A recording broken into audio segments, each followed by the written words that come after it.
قومي شخړې که هر څومره ژورې وي د تفاهم، عدالت او یووالي له لارې حل شونی دی.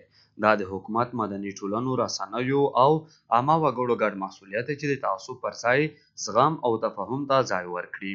قومي شخړې چې د قومونو، ژبو، دودونو پر بنسټ راپورته کیږي تل د ټولنې د ویش، بېثباتۍ او تاوتریخوالي لامل شوي دي. دا ستونزې نه یوازې د یووالي له منځه تللو لامل ګرځي بلکې د ټولنیز پرمختګ مخه هم نیسي. خو که د دغو شخړو اساسي علتونه وپېژندل شي او معقولې حل لارې ورته وموندل شي نو کولی شو یوه سوله ییزه او یو موټه ټولنه ولرو. قدرمنو اوریدونکو، په ننني ګردي میز کې د قومي شخړو مخنیوي په اړه له مولوي صاحب شهید رحمان کامران او قومي مشر مددګل علي خیل سره خبرې اترې لرو. تاسو دواړو ته په سر کې ښه راغلاست وایم. قدرمنو اوریدونکو، یادونه به وکړم چې یاد ګردی میز تاسو ته د سولې پیغام راډیو څخه در پیل شو.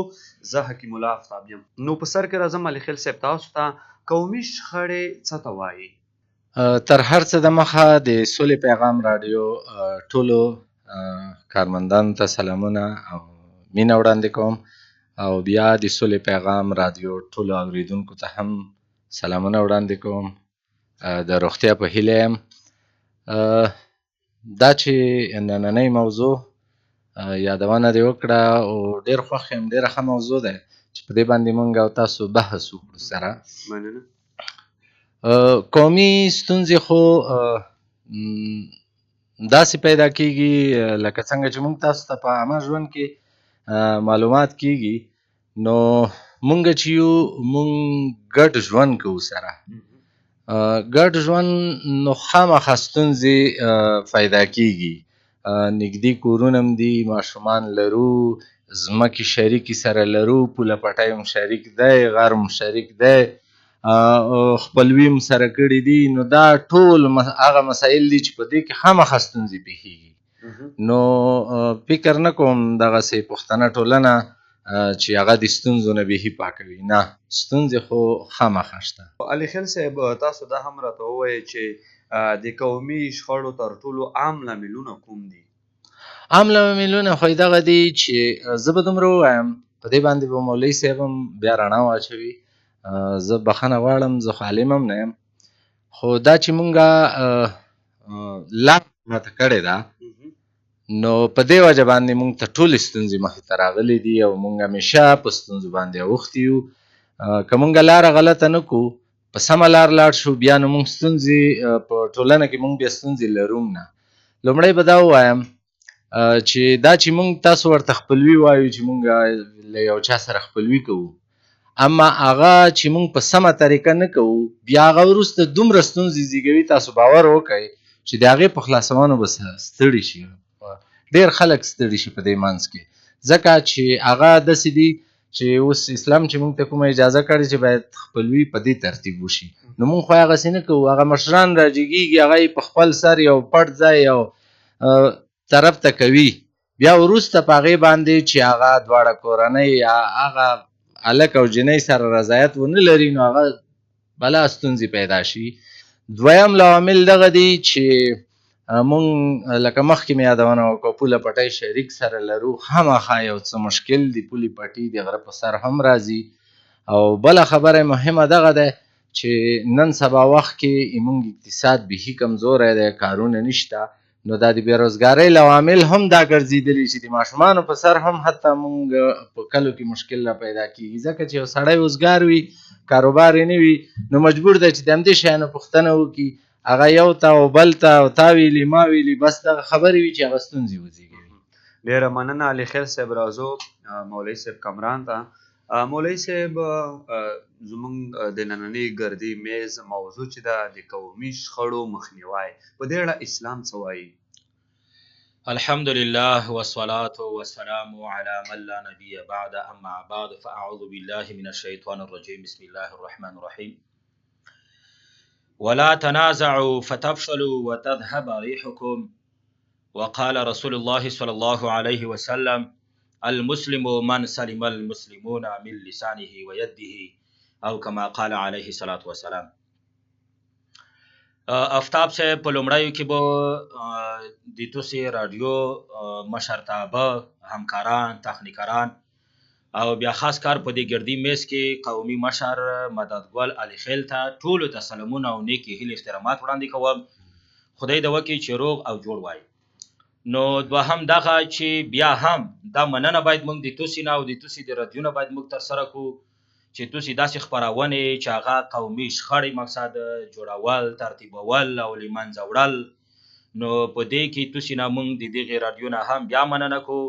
نو خدای د توسي ته توفیق ډېر کړي او موږ ته د هم خدای پاک توفیق نصیب کړي تر څو د دغې د شخړو د جنجالو او د ضرر رسولو مخنیوی مو ترسره کړی وي. نو ارڅه مې دغې خبرې ته چې جنجال الله جل جلاله فرمای ولا تنازعوا فتفشلوا وتذهب ريحكم، یعنی تاسو یو له بل سره مجنجال کوي، یعنی جنجال مکوي کنا کمزوري کېږي او تاسو قوت لمنځه ځي. دا دی الله جل جلاله آیت کریمه ده ولا تنازعوا فتفشلوا وتذهب ريحكم. او ادې سره په څنګ کې نبی پاک صلی الله علیه وسلم هم فرمای المسلم من سلم المسلمون من لسانه و يده. نبی کریم صلی الله علیه وسلم یای چې توسی کې مثال قوي یا بهتر یا غوره مسلمان هغه دی چې د ژبې او د ضرر نه بل مسلمان په امن کې پاتې شي.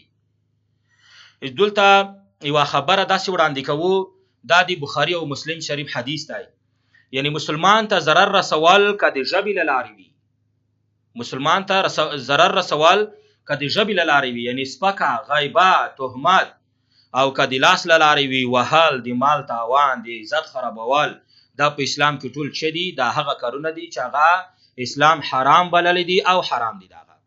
ښه ډیره مننه مولوي صاحب. په دغه برخه کې د دینی علماو رول څومره مهم دی، څومره اړین دی؟ مننه آفتاب صاحب. مقصد ښه ټکي ته یا ښې پوښتنې ته مو اشاره وکړله. که سړی داسې فکر وکړي مدد بل علي خیل صاحب مقصد مشر سړی دی، دې ته به هم معلومات کیږي. نو سړی چې فکر وکړي په ټولنه کې، په عرف کې، په مقصد په ولسوالۍ کې، په ولایت کې، په مرکز کې، په کلي کې، مثال یعنی رول د علماء کرامو ویلي دا هغه خلک دي چې دا د خلکو سترګې دي.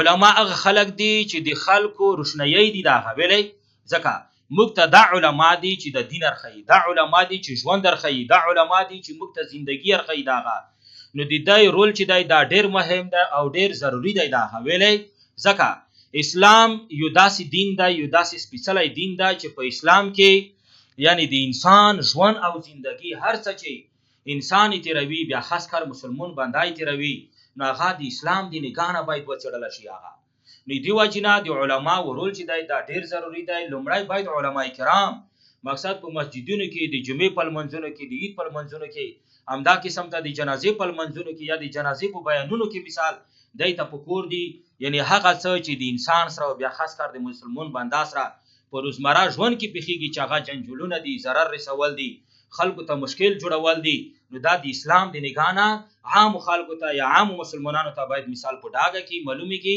او څرګندي کې. ډیره مننه علي خیل صاحب. تاسو په دغه برخه کې تر اوسه پورې کوم عملی کار کړی دی دغه په مخنیوي کې د قومي شخړو؟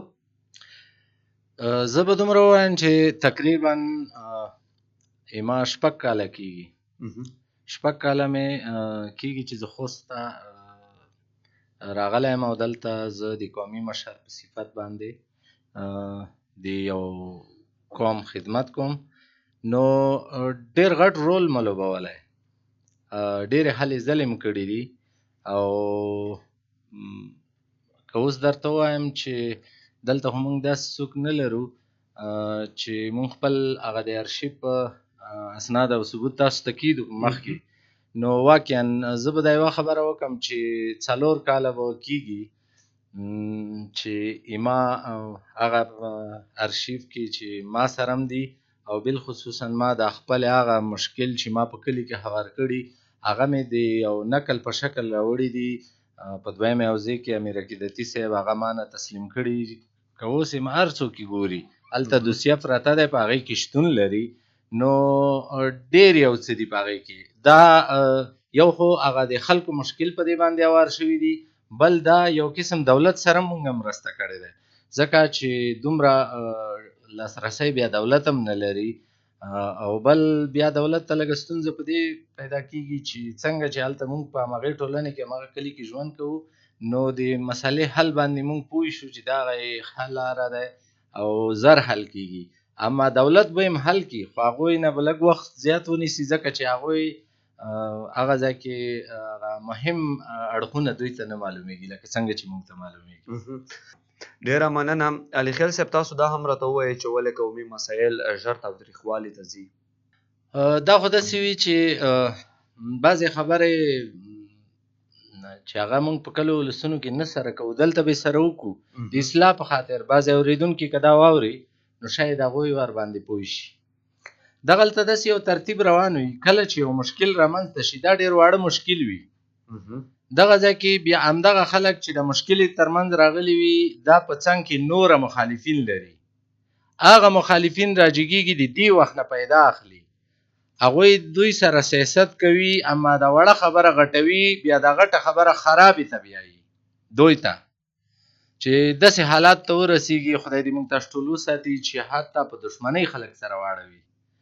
نو موږ په ټولو اورېدونکو باندې دا غږ کوو چې دقیق باید دوی دقیق واوسیږي، هغه طرف ته باید دوی اقدام ونه کړي، قدم وانخلي چې دوی وړه خبره بیا ستر سرخوږی ترېنه جوړ وي که نه. نو دغسې دغه مشکل په زیات تاوتریخوالي واوړي. چې دویمه خبره یې دا ده چې هغه خلک چې هغه مسلکیان نه دي د دې خبرې، یو څوک راځي یو چاته پرېکړه کوي، دغه واړه مشکل حل کوي، خو مګر هم دا خلک چې دي دا مسلکیان نه دي، دوی نه شاید زه دا نه وایم قصدن به یې نه کوي، خو په پرېکړې کې داسې یو غلطي ترېنه وشي چې سبا بیا دغه دواړه کورنۍ دغه دواړه جانبه دا په داسې یو مشکل کې سره خښ کړي چې هغه مخکینی مشکل یې واړه وي، مګر هم د پرېکړې نه وروسته مشکل چې دي دا بیا غټ شي. ښه، ډېره مننه. مولوي صاحب، په دغه برخه کې تر اوسه پورې دیني علماو څومره رول لوبولی دی؟ افتاب صاحب، زه به دومره ووایم د علماو په باره کې بیا خاص کار د دغې جنجال او د شخړې د لاملونو د ترسره کولو په باره کې، نو واقعا چې که سړی فکر وکړي، مقصد په دې باندې به سړی سترګې نه پټوي. لکه مددګل حاجي صاحب کیسه وکړله، مشر قومي مشر دی، مثال هغې خبره وکړله چې مثال مشرونو یا سپین ږیرو دې چه کړی دی، مثال رول یې لوبولی دی. نو زه به دومره وایم چې هغه خلک چې هغه په علما کرام په شورګونو کې موجود دي یا په شورګونو کې علما ټاکل شوي دي، څه نه څه انشاءالله دې خلکو هم یو مقصد یو خلکو ته عامه پوهاوی وړاندې کړی دی، یا د دې سره په څانګ کې مقصد په مسجدونو کې او دا قسم ته په نورو بیانونو کې هم دا قسم ته مقصد په رډیوونو کې یا په رسنیو کې، نو که څه نه څه تاسې فکر مو کړی وي، نو انشاءالله د جنجال او د مشکلو په اساس څه نه څه خلکو ته عامه پوهاوی چې دی هغه رسېدلی دی. ډېره مننه. خوشحاله اوسئ، سلامت اوسئ. راځو علي خیل صاحب ته. علي خیل صاحب، قومونه څنګه له یو بل سره دغه شخړې پیدا کوي، د دې لاملونه تاسو کوم بولی او ولې دغه په خپلو منځونو کې دوی دغه شخړې ترسره کوي؟ دا په ډېرې بخښنې سره تا د قومونو خبره وکړه چې دا دوه قومونه څنګه سره ستونزو ته ورسېږي که نه. دا زه به دومره ووایم چې لکه مخکې مې یادونه وکړه، څنګه چې دوه کورنۍ په ستونزو سره اوړي، همداسې دوه قومونه هم په ستونزو سره اوړي. همدغه علت دی. زه به یو ژوندی مثال درکړم. په دې اوس وخت کې په یو ځای کې دوه قومونه په مشکلو کې وسره، بالاخره هغوی یو نیم کال وخت نیولی و دې مشکلو، یو نیم کال وخت. دا به دومره ووایم چې په پښتنې ټولنې کې بدبختانه چې یو څوک مشکل ولري، د بعضې خلکو دغه ځای کې یو کاروبار جوړ شي، په پاکو ټکو به سره وغږېږو نن، کاروبار یې دا جوړ شي چې هر سړی په هغې کې هلته مداخله وکړي، خپل کاروبار په دې کې روان کړي، دا بیا په میاشتو په کلونو وخت نیسي. اما که یو څوک وغواړي چې دا مشکل زر سره خلاص کړي، هیڅ وخت هم نه نیسي. زه په بخښنې سره دغه ترتیب لږ د تا د پوښتنې نه لږ یو څنګ ته کېږم. مهرباني. په اوس وخت کې که تاسو لیدلي وي دغه 4 کاله چې اسلامي امارت دلته راغلی دی څومره غټې غټې بدۍ خلاصې شوې. د دې علت څه و؟ علت یې دا و چې دلته قومي مشران او علما کرام دا سره یو شول. دا چې سره یو شول دوی وتوانېدل چې هغه غټې غټې بدۍ چې هغه بیخي د خلاصون لاره نه وه مګر هم بیا هم خلاصې شوې او خدای دې دا پاتې چې دي دام خلاصې کړي دعاګانې به کوو. نو دغه ځای کې چې علما کرامو کوم رول دی دا هم ډېر مهم دی خو مخکې داسې وو چې علما کرام نه وو دلته شرعي نظام نه وو دلته قومي مشرانو بیا به قومي مشرانو دغسې کار دی چې ایتا مشکل پیښ شول د هغه کار ولګېدو. نو تر څو چې بل ځای کې بیا مشکل نه وي پیښ شوي تر هغې ایتا مشکلو ته د پای ټکی نه ږدي ځکه هغه ځای کې د کار خرابېږي. نو دا زه به درته وایم تاسو ما باندې ښه خبر وایي چې زه یو مزدور سړی یم دا اوس هم د لاس مزدوري کوم. علت یې څه دی؟ علت یې واحد دا یو دی چې زه د قوم حق نه خورم. که د قوم حق وخورم ما ته د مزدورۍ بیا هېڅ ضرورت نه دی. سپینه جوړه به مې اچولې وي لونګۍ به مې ویلې وي قرار به ناست وم ما ته به ډېر خلک ځي او ډېر به ځي بیا خو زه مشکل لرم نه کاروبار ته مې ضرورت څه دی نه.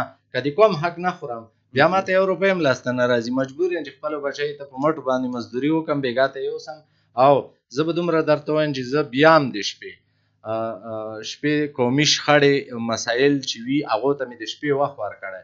موږ دلته ټولنه لرو په ټولنې کې ما سره ځوانان دي موږ یې د هرې زاویې نه ګورو موږ سره علما هم شته بعضې مشکل چې موږ هوارو بیا هغې ته د اسلام په چوکاټ کې چې نظر کوو علما کرام را سره دي. دغه د اوریدونکي خو یې نه ویني تاسو وینئ دا اوس بله ورځ چې موږ کوم یو درانه مشکل مو حل کړي دي دا مو واک ترېنه اخیستی جرګې ته مو واک اخیستی دی دوی موږ ته ګوتې لګولې دي اما دغه دی دا مشکل یې اوس حل کوو. نو دغه مشکلو پیدا کېدل چې دي دا دومره به ووایم چې پښتنه ټولنه دی خدای دې رحم پرې وکړي خو دغه شی چې دی خامخا پیدا کېږي. علي خیل صاحب دغه قومي تبعیض څه ډول پیژندل کېږي څه ډول یې موږ تاسو پیژندلی شو؟ نو زه ما چې څومره خدمات دي خپل قوم ته دي خپل قوم ته کوم ځکه مسؤلیت مې هم دا دی د دې په معنی خدای پاک پوښتنه کوي. اما مقابل لوری ګورم بل قوم دی خو هغه که زه ګورم چې د ما قوم ته ضربه رسیږي ما قوم ته ستونزه پېښوي یا د ما د قوم حق هغوی خپل طرف ته اړوي نو مجبور مکلف یم چې زه هغوی سره کښېنم هغوی سره خبرې وکړم. نو که چېرته د خبرو لارې موافقې ته ورسېږو خو دا خو ډېره ښه دی. که ونه رسېږو نو مشکل ته خو بیا تیاره خبره ورغلی دی بیا خو مشکل دي سره دا د یو بل بعضې خلک په ټولنې کې داسې دي چې هغوی خپله بعضې مشکل پاللی نه شي خو مګر هم که شخصي معامله یې راغلم دوی بیا قومي ته سره واړوي. مثال ته یو کار ما سره شخصا کوي زه چې هغه ځای کې غږ کوم چې یو ما د قوم سپکاوی وشو ما د قوم ته یې داسې ولیدل دغه ځای کې ما سره هم قوم ودرېږي البته تا سره به هم قوم ودرېږي دغه د دوه قومونو ترمنځ خړه شوه خو د دې شخړې مسؤل ما او تا شو ځکه چې دا خو مونږ جوړه کړه دا خو ما او تا شخصي موضوع وه مونږ دا موضوع اخیسته قومي مو کړه. ډېره مننه. راځو مولوي صاحب ته. مولوي صاحب څه ډول دیني علما کولی شي چې دغه قومي کرکې ختمې کړي قومي مشکل حل کړي دغه ختم کړي پای ټکی ورته کېږدي ستاسو په نظر باندې؟ آفتاب صاحب ډېر مهم ټکي ته د اشاره وکړله یا ډېره مهمه پوښتنه ده دغه هم علما چې کوم دي مخته مې خبره په دې باندې وکړه چې علما د خلکو د وګړو د ټولنې د ولایت د ولسوالۍ دا د انسان لکه په انسان کې سترګې نو دا علما کرام دي چې مثال د اسلام او د شریعت د مذهب د نګانه عام خلکو ته عام وګړو ته بیا خاص کار خپل وطنوالو ته مثال په دې باندې بیانونه ترسره کړي بیانونه وکړي مثال هغه موضوعګون یې وڅېړي چې په هغې کې خلکو ته ضرر پېښېږي هغه کتابونه معلومات ورکړي هغه معلومات ورټول کړي چې په هغې کې د انسان ژوند مشکله کېږي او بیا خاص کار د مسلمان ژوند چې کوم د هغه له منځه ځي هغه سړی داسې فکر وکړي آفتاب صاحب چې مقصد په دې باندې موږ تاسې هم پوهېږو دا مثال په هر زمان کې په هر وخت کې دا پېښېدلی شي د هغه ژوند ناخوالې لري ژوند مشکلات لري ژوند ضرر او تکلیف لري خو چې دا کله صفه کیږي یا لرې کیږي یا له منځه مثال چې یا بولی کیږي دغه، نو دا بیا په کوم شي سره بولی کیږي؟ دا به په اسلام سره بولی کیږي، دا به د اسلام په چوکاټ کې داخلېدو سره بولی کیږي دغه.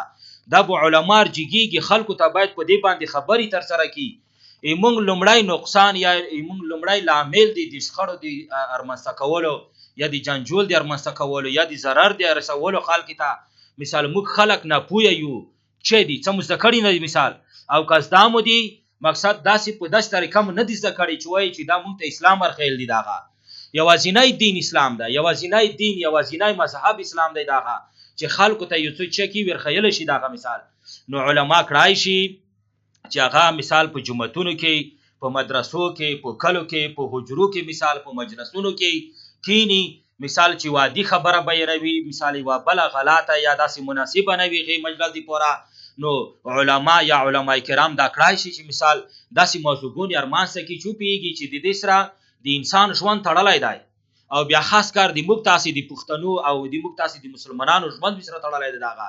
نو دې وجې نه علما کړای شي چې مثال دا بیانونه ترسره کړي، که په جوماتونو کې وي، که هغه په جنازو کې وي، که هغه په نورو مجلسونو یا په نورو بیانونو کې وي، تر څو مثال چې وشي د جنګ د شخړو مثال هغه ارتق چې کوم دی هغه چې شي مثال له منځه لوړ شي هغه.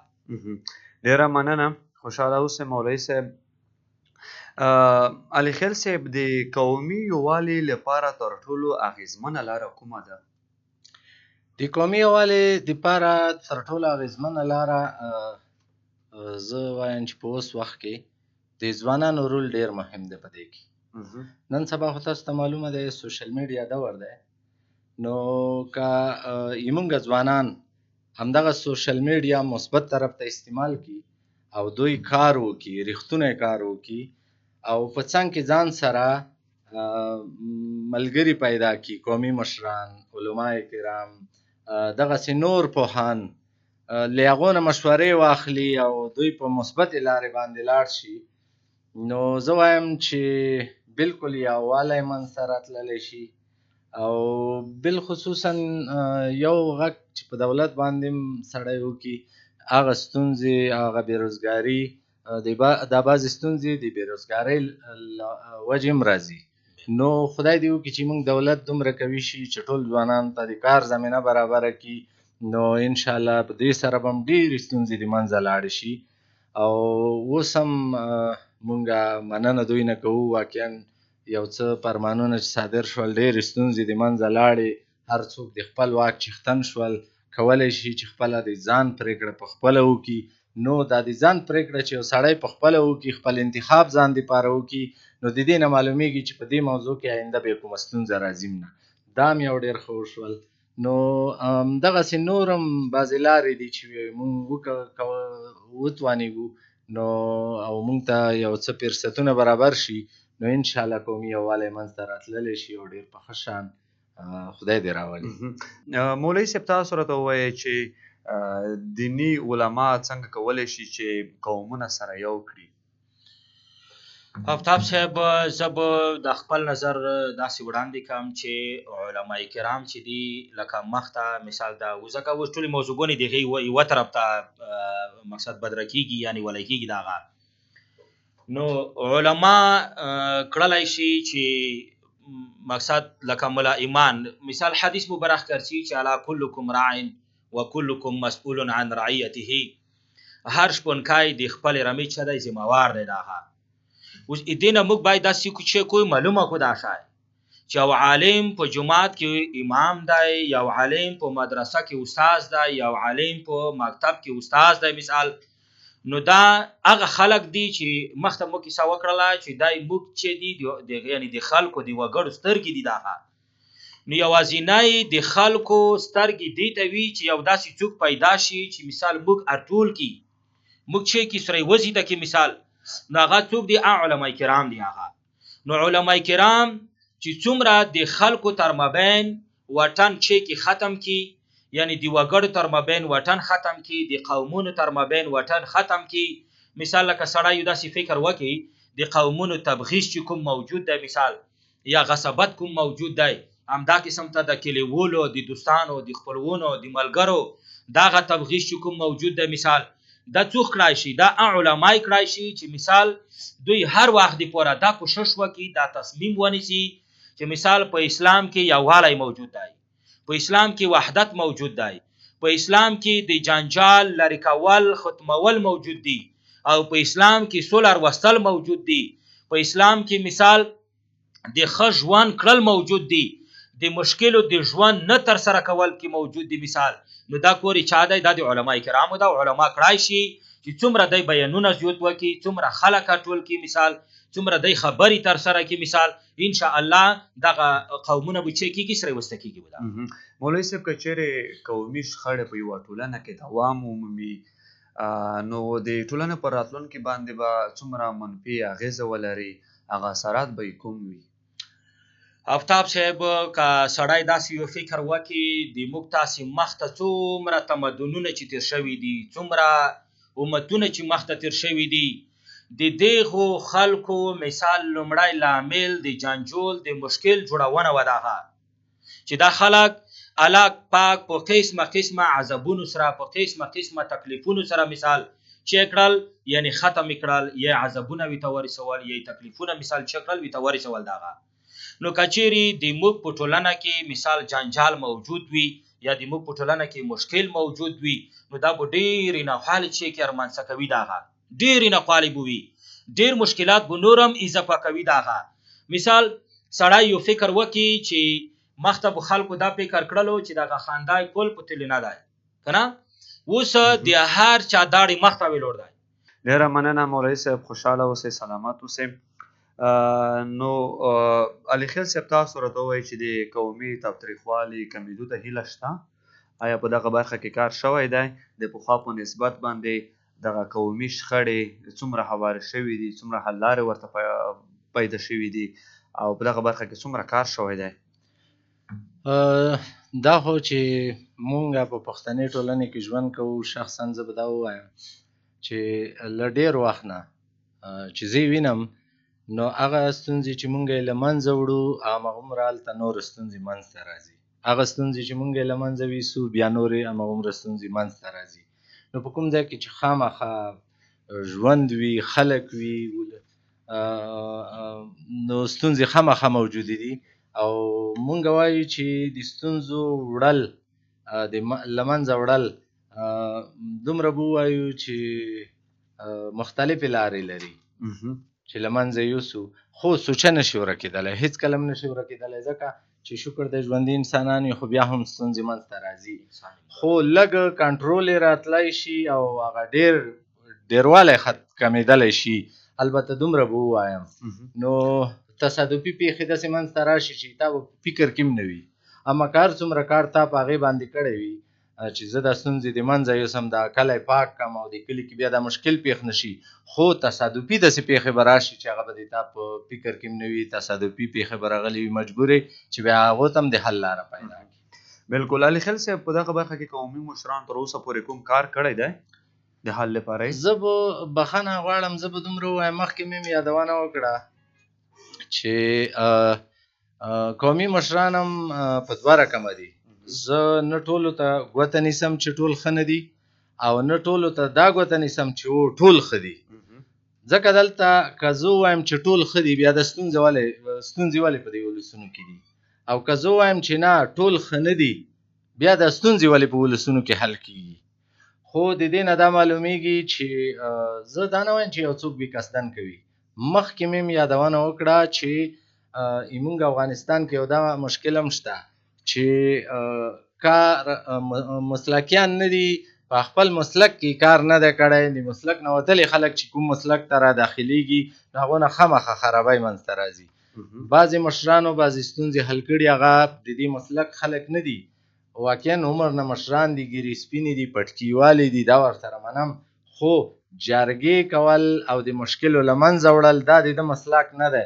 نو دا چې هلته پرېکړه تا ته کوي چې یاره د تا د دې مشکلو پرېکړه په دې ډول شوه، خبره خلاصه شوه، ته به وایي چې او دا خو اوس خلاصه شوه، مګر همدا خبره 15 ورځې وروسته په بل ډول تعبیرېږي، بیا هغه 15 ستونزې پیدا کوي.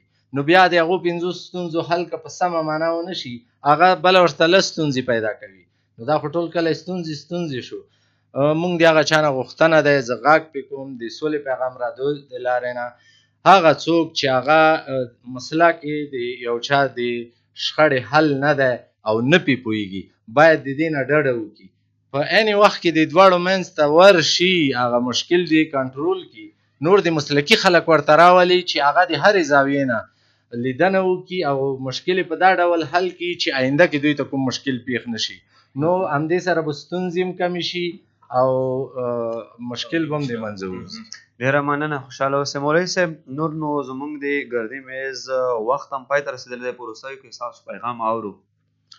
آفتاب صاحب، موږ د خپل اړخه یا د خپل نظر به داسې وړاندې کړو چې الحمدلله موږ دولت لرو، الحمدلله موږ علما کرام لرو، الحمدلله موږ مشران، سپینګیري قومي مشران مثال هغه لرو. بیا خاص کار مقصد د موږ تاسې د ځوانان یعنی د ځوانانو ټولنه مثال دا موجوده ده دغه، نو مقصد موږ د ټولو خلکو ته مثال اوس موږ دا پیغام ده چې هر څه ورونو خیر ده که ته عالم وي پروا نشته، مثال موږ سره په دې کې شرکت وکړه، خیر ده که ته ځوان وي موږ سره په دې کې کښېنه، خیر ده مثال که ته چرواکی یې موږ سره په دې کې کښېنه، مثال تر څو هغه چارې لارې چې هغې په وطن کې ناخوالې جوړوي، خلکو ته مسلمانانو ته عام وګړو ته مثال ناخوالې جوړېږي، مشکلات پېښېږي، هر څه چې دا په ګډه په شریکه سره چې کو حل کو تر څو مثال یو چا خلته چې مثال ښه افغانستان او آباد افغانستان ولرو. ډیره مننه، مهرباني علي خیل صاحب، ستاسو پیغام هم اورو. زما پیغام خو ټولو افغانانو ورونو ته دغه دی، څوک چې د ما غږ اوري باید نور دوی د قومي تعصب، خپلمنځي تعصب نه تیر شي، سره دغه ټکی د منځه وباسي چې ته پلانکی خیل زه پلانکی خیل، دغه ټکی باید د منځه ټول افغانان سره وباسي، د یو چتر لاندې د یو نوم لاندې ژوند سره وکړي، اما پردی ستونزه خپله ستونزه وګڼي او کوشش وکړي له منځه یوسي چې هر څومره زر کېدلی شي هغه رول ولوبوي په مشکلو منځ کې چې د ده په وس مطابق وي او دی پرې پوهېږي. اما که نه پوهېږي باید پوه خلک هغه ځای ته جلب کړي او دغه مشکل د منځه یوسي چې تر څو مشکل په ټولنې کې کمښت پیدا کړي او بیا رامنځته نه شي. له تاسو دواړو مننه، مولوي صاحب شهید رحمان کمران او قومي مشر مددګل علي خیل.